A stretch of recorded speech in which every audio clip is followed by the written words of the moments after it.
Hello everyone, आपके अपने schedule दुनिया गुरु कृपा क्लासेस में आपका तहे दिल से स्वागत है।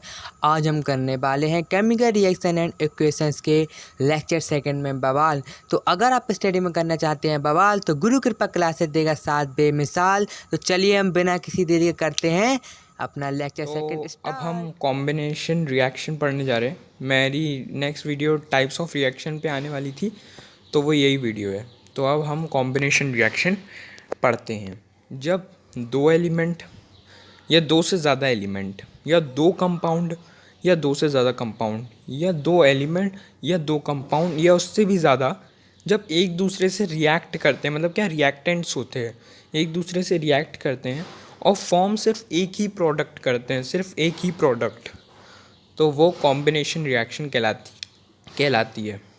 क्योंकि वो एक दूसरे से कंबाइन हो रहे होते हैं, एक दूसरे से मिल रहे होते हैं, तभी इसे कॉम्बिनेशन रिएक्शन कहते हैं। क्यों? क्योंकि वो एक दूसरे से कंबाइन हो रहे होते हैं। एग्जांपल देख लो, जैसे यहाँ देखो, तो Mg जब O2 से रिएक्ट कर रहा है तो ये दो हैं। जब ये दो एक दूसरे से रिएक्ट कर रहे हैं तो ये एक ही प्रोडक्ट फॉर्म कर रहे हैं, MgO। वैसे ही नीचे भी है, जब C O2 से रिएक्ट कर रहा है तो वो फॉर्म कर रहा है CO2। तो एक ही प्रोडक्ट फॉर्म कर रहा है, तो वो हो गया हमारा कॉम्बिनेशन का एग्जाम्पल। अब हम ज़रा और थोड़े एग्जांपल देख ले।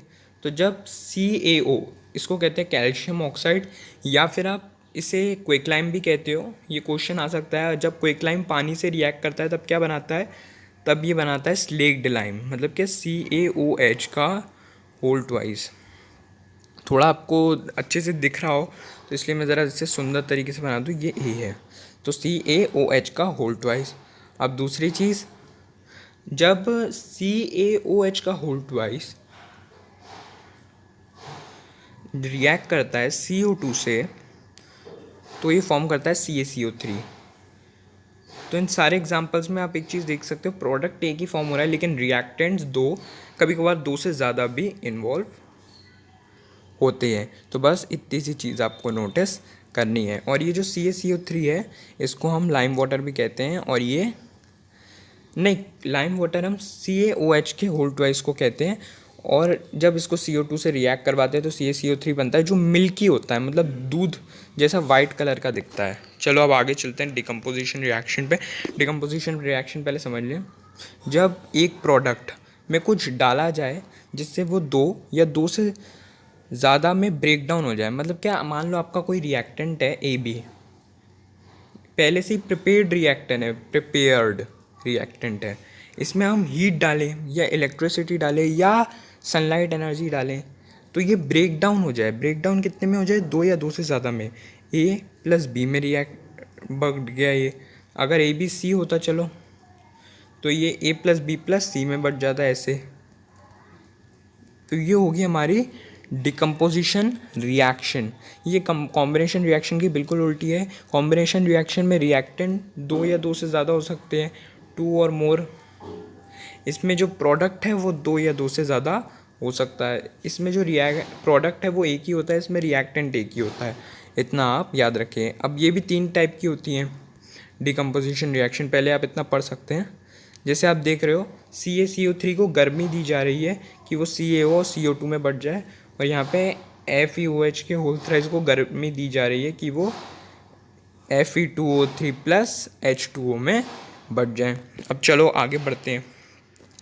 3 टाइप की होती है ये डिकम्पोजिशन रिएक्शन। थर्मल, मतलब जब आप किसी भी रिएक्टेंट को गर्मी दो, उसे दो या दो से ज़्यादा प्रोडक्ट में बांटने के लिए। इलेक्ट्रोलाइटिक डिकम्पोजिशन, जब आप किसी भी रिएक्टेंट को इलेक्ट्रिसिटी दो, उसे दो या दो से ज़्यादा प्रोडक्ट में बांटने के लिए। और फोटो डिकम्पोजिशन, जिसमें आप किसी भी एक रिएक्टेंट को सनलाइट की एनर्जी दो, उसे दो या दो से ज़्यादा में बांटने के लिए। तो आओ यहाँ से पढ़ते हैं। इसका एक एग्जांपल है, जब 2PbNO3 के होल ट्वाइस को हमने गर्मी दी तो वो PbO + NO2 + O2 में बढ़ गया।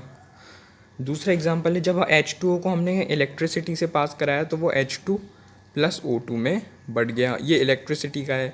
और जब इलेक्ट्रिसिटी देते हैं तो उसे इलेक्ट्रोलिसिस कहते हैं उस प्रोसेस को। अब आगे बढ़ते हैं। मान लो अब हमने सनलाइट एनर्जी दी सिल्वर क्लोराइड को, Ag मतलब सिल्वर, सनलाइट एनर्जी दी तो वो Ag में बढ़ गया, मतलब सिल्वर में बढ़ गया, और क्लोराइड में बढ़ गया। ठीक है, मतलब बांट दिया हमने उसे, 2 या 2 से ज़्यादा में बांट दिया। आप इस रिएक्शन में देखोगे थर्मल डिकम्पोजिशन में कि वो 3 में बटा है, ये 2 से ज़्यादा है, और बाकी वो दोनों के 2 में बटे हैं, तो 2 या 2 से ज़्यादा में भी बट सकते हैं। डिस्प्लेसमेंट रिएक्शन में आप एक चीज़ याद रखो, जो ज़्यादा ताकतवर है, जो ज़्यादा रिएक्टिव एलिमेंट है, वो कम रिएक्टिव वाले को डिस्प्लेस मतलब हटा देगा उसकी पोजीशन से और खुद आके लग जाएगा। जैसे अगर ये समझ नहीं आया तो एक एग्जांपल लेके बताता हूँ, जो आपके सामने दिख रहा होगा कि ए जब बी सी से रिएक्ट करता है तो ए सी प्लस बी फॉर्म करता है। तो इसमें ए बी से ज़्यादा रिएक्टिव था, तो वो सी के साथ आ गया, उसने बी को हटा दिया सी के साथ और बी को अलग कर दिया, बी को हटा के अलग कर दिया। क्यों? क्योंकि वो ज़्यादा रिएक्टिव था। अगर वो कम रिएक्टिव होता तो नहीं कर पाता, लेकिन वो ज़्यादा रिएक्टिव था बी से, इसलिए उसने बी को उसकी पोजीशन से डिस्प्लेस करके खुद उसकी पोजीशन पे लग गया। एक और एग्जांपल, अब अच्छे से एग्जांपल देखो, तो जिंक जब हाइड्रोक्लोराइड से रिएक्ट करता है तो ZnCl2 प्लस H2 फॉर्म करता है। इसमें जिंक ने हाइड्रोजन को हटा दिया, अलग से कर दिया और खुद क्लोरीन के साथ आ गया। वहीं नीचे भी एक एग्जांपल है, Zn मतलब जिंक ने जब CuSO4 से रिएक्ट किया तो ZnSO4 प्लस Cu बनाया। इसमें क्या है, जिंक ने CuSO4 को हटा दिया, Cu को हटा दिया SO4 से और खुद जाके लग गया और ZnSO4 प्लस Cu बना दिया। अब नेक्स्ट रिएक्शन पे चलते हैं, डबल डिस्प्लेसमेंट रिएक्शन। इसमें आयंस का चेंज हो जाता है, इसमें बॉन्ड्स का चेंज हो जाता है। आयंस का चेंज मतलब क्या कि चार्जेस का बदलाव हो जाता है, मतलब एलिमेंट्स ही चेंज हो जाते हैं या कंपाउंड्स ही एक दूसरे से चेंज हो जाते हैं। जैसे देखो, जो AB है वो CD से रिएक्ट कर रहा है तो AC प्लस BD फॉर्म कर रहा है, तो ये A ने C से रिएक्ट कर लिया इस समय और ये फॉर्म किया, और बी ने डी से रिएक्ट कर लिया और बी डी फॉर्म किया। तो एक दूसरे के चार्जेस बदल लिए एक दूसरे के, और एक दूसरे के इन लोगों ने एलिमेंट्स भी चेंज कर लिए। एग्जांपल आप देख सकते हो, जब NaOH HCl से रिएक्ट करा तो NaCl प्लस H2 बनाया, ये Na इधर चला गया और Cl इधर चला गया, वहीं OH और H इस तरफ चले गए। एक और बहुत फेमस एग्जांपल जो आपकी बुक में है वो ये है कि जब BaCl2 ने Na2SO4 से रिएक्ट किया तो BaCl2 में से Cl हट गया, उसने BaSO4 मतलब क्या, ये SO था, इससे रिएक्ट किया और Na ने Cl से रिएक्ट कर लिया। अब आप देखोगे NaCl भी एक्वस है, BaSO4 को छोड़ के बाकी ये भी एक्वस है, लेकिन ये जो BaSO4 है ये वाइट प्रेसिपिटेट फॉर्म करेगा। वाइट प्रेसिपिटेट मतलब क्या, मतलब वाटर सॉल्वेंट होगा और ये एक सॉल्यूट होगा वाइट कलर का जो पानी में डिजॉल्व नहीं होगा। अब आगे बढ़ते हैं, अब हम प्रेसिपिटेशन रिएक्शन के बारे में देख लेते हैं। न्यूट्रलाइजेशन रिएक्शन के बारे में आपको कुछ नहीं देखना, बस इतना याद रखो, जब एसिड और बेस एक दूसरे से रिएक्ट करते हैं तो वो एक दूसरे के इफेक्ट को नलीफाई कर देते हैं, मतलब ज़ीरो कर देते हैं। ज़ीरो करते समय जो ये फॉर्म करते हैं वो होता है सॉल्ट प्लस वाटर। वाटर आपके सामने दिख रहा होगा, N2 है, H2O, और ये आपके सामने सॉल्ट आ गया NaCl, जब HCl और NaOH ने रिएक्ट किया। अभी आपके इतना काम का नहीं है क्योंकि नेक्स्ट चैप्टर में पढ़ना ही है। हम प्रेसिपिटेशन रिएक्शन एक बार देख लेते हैं। जब पानी सॉल्वेंट हो और सॉल्यूट उसमें अनडिजॉल्व हो तब प्रेसिपिटेट फॉर्म होता है। अब आप देखो, AgNO3 ने जब NaCl से रिएक्ट किया, ये दोनों एक्वस थे तो इनने ये फॉर्म किया। अब इसमें ये भी एक्वस है लेकिन ये एक्वस नहीं है। एक्वस मतलब क्या, प्रेसिपिटेट नहीं है, प्रेसिपिटेशन नहीं दिखा रहा है, लेकिन इसके नीचे लिखा है कि इसने एक प्रेसिपिटेट फॉर्म किया है। लिखा है ना सिल्वर क्लोराइड प्रेसिपिटेट, इसने एक प्रेसिपिटेट फॉर्म किया है। तो अगर इसने एक प्रेसिपिटेट फॉर्म किया है, इसका मतलब जो वाटर है वो इसमें सॉल्वेंट है और ये वाटर में सॉल्यूट है, और ये जो सॉल्यूट है ये वाटर में इनडिजॉल्व है। अब आगे बढ़ते हैं, अब ऑक्सीडेशन और रिडक्शन रिएक्शन देख लेते हैं। जब भी कोई सब्सटेंस हो और उसके साथ ऑक्सीजन रिएक्ट कर ले, क्या ऑक्सीजन रिएक्ट कर ले, तो वो कहलाता है कि वो ऑक्सीडेशन हो गई, ऑक्सीडेशन। और जब कोई सब्सटेंस उसके साथ हाइड्रोजन रिएक्ट कर ले तो वो होता है रिडक्शन हो गई। मतलब क्या, ऑक्सीडेशन क्या होता है कि ऑक्सीजन का मिलना और हाइड्रोजन उसमें से हट जाना, मतलब ऑक्सीजन जगह ले लेता है और हाइड्रोजन को हटा देता है। लेकिन रिडक्शन में क्या होता है, हाइड्रोजन मिल जाता है और ऑक्सीजन को हटा देता है। आप ये फ़र्क देखो बस, इसमें हाइड्रोजन मिल जाता है, ऑक्सीजन हट जाता है, इसमें ऑक्सीजन मिल जाता है, हाइड्रोजन हट जाता है। बस आप इतना ध्यान रखो। अब आगे बढ़ते हैं। जब ये दोनों रिएक्शन एक साथ किसी ऑब्जेक्ट में टेक करती हैं प्लेस, मतलब जगह लेती हैं, तो उसको रिडॉक्स रिएक्शन कहते हैं। रिडॉक्स रिएक्शन, रेड, ये रेड का मतलब होता है रिडक्शन और ऑक्स का मतलब होता है ऑक्सीडेशन। तो अब हम देखते हैं कौन सी ऐसी रिएक्शन है। तो आपके सामने ये रिएक्शन दिख रही होगी, जब CuO प्लस H2 होता है तो CuH2 हो जाता है। तो अब आप ध्यान से देखोगे, जब ये CuO है, ये रिडक्शन हो रहा है। रिडक्शन क्यों? क्योंकि इसमें से ऑक्सीजन हट रहा है। कहा था रिडक्शन में ऑक्सीजन हटेगा और हाइड्रोजन मिलेगा। हाइड्रोजन तो मिल नहीं रहा, लेकिन ऑक्सीजन तो हट रहा है ना, तो क्या हो गया? ये रिडक्शन हो गया। अब आप इसमें देखोगे तो इसमें ऑक्सीडेशन हो रहा है। क्यों? क्योंकि जो ऑक्सीजन है ये ऑक्सीडेशन कर रहा है, ये ऑक्सीडेशन कर रहा है। तो ये कौन सी प्रोसेस हो गई? ऑक्सीडेशन और रिडक्शन दोनों एक साथ ही हो रही हैं इस केमिकल रिएक्शन में, इसलिए इसको नाम दिया है रिडॉक्स रिएक्शन। बाकी आप बुक से देख लेना, हैं सारी ऐसी ही कि एक जगह ऑक्सीजन प्लस हो जाएगा और एक जगह ऑक्सीजन माइनस हो जाएगा।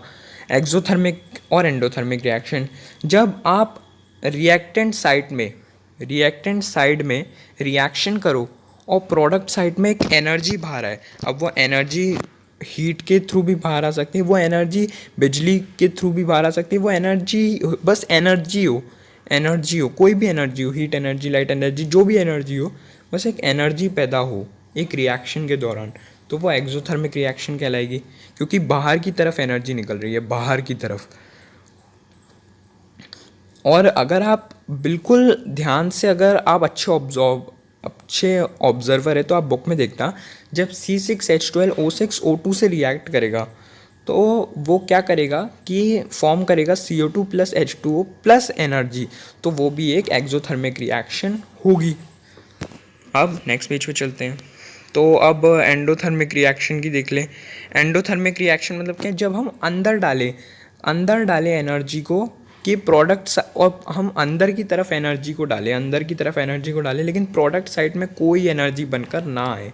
हम एनर्जी को अंदर की तरफ डालें कि वो टूट जाए और प्रोडक्ट साइड में लेकिन वो बनकर ना आए, तो वो कहलाएगी एंडोथर्मिक रिएक्शन। आप अपने सामने एग्जांपल देख सकते हो, जब हमने हीट दी इस सब्सटेंस को तब ये CaO और CO2 में बढ़ गया, तो हमने एनर्जी इसके अंदर डाली तभी तो ये इन दोनों में बटा है। ठीक है, अब मैं उम्मीद करता हूँ आपको ये समझ आ गया होगा। एक चीज़ और बता दूँ कि जब CO2 प्लस H2O रिएक्ट करते हैं तो वो C6H12O6 प्लस O2 फॉर्म करते हैं, और ये फोटोसिंथेसिस की रिएक्शन होती है, और ये भी एक एंडोथर्मिक रिएक्शन ही होती है, क्योंकि इसमें हम सनलाइट की जो एनर्जी है उसको अंदर की तरफ डालते हैं। सनलाइट की एनर्जी एब्जॉर्ब करते हैं ना प्लांट्स, इसीलिए। अब नेक्स्ट आता है ऑक्सीडेशन और रिडक्शन हमारी डेली लाइफ में। तो आपने देखा होगा मेटल्स का रस्ट लगना, मेटल्स का जंग लगना कोरोजन का एग्जांपल है। कोरोजन कैसे होता है? जब मेटल जो है वो ऑक्सीजन के कांटेक्ट में आता है, वाटर के कांटेक्ट में आता है, और एसिड्स के और कभी कभार गैसेस के कांटेक्ट में आता है, तब यह रस्टिंग ऑफ आयरन होती है या कोरोजन ऑफ मेटल्स होता है।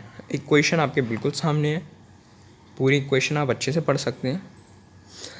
और अब आप ज़रा एक बार देखें तो जब आयरन में कोरोजन होता है तो एक रेड कलर की लेयर बन जाती है, रेड कलर की लेयर, एक लाल कलर की लेयर बन जाती है, लाल कलर की, जहाँ ऑक्सीडेशन होता है और जहाँ रिडक्शन, दोनों चीज़ें एक साथ होती है। रिडॉक्स रिएक्शन कही ना, तो वो जब दोनों एक साथ किसी में से रिएक्ट करती है, जैसे किसी मेटल से रिएक्ट करती है और वो मेटल आपका आयरन है, और अगर आयरन से रिएक्ट किया है तो जो फॉर्म करेगी अपने आयरन के इधर उधर, वो होगा एक रेड कलर का कोई सब्सटेंस, और वो होगी जंग।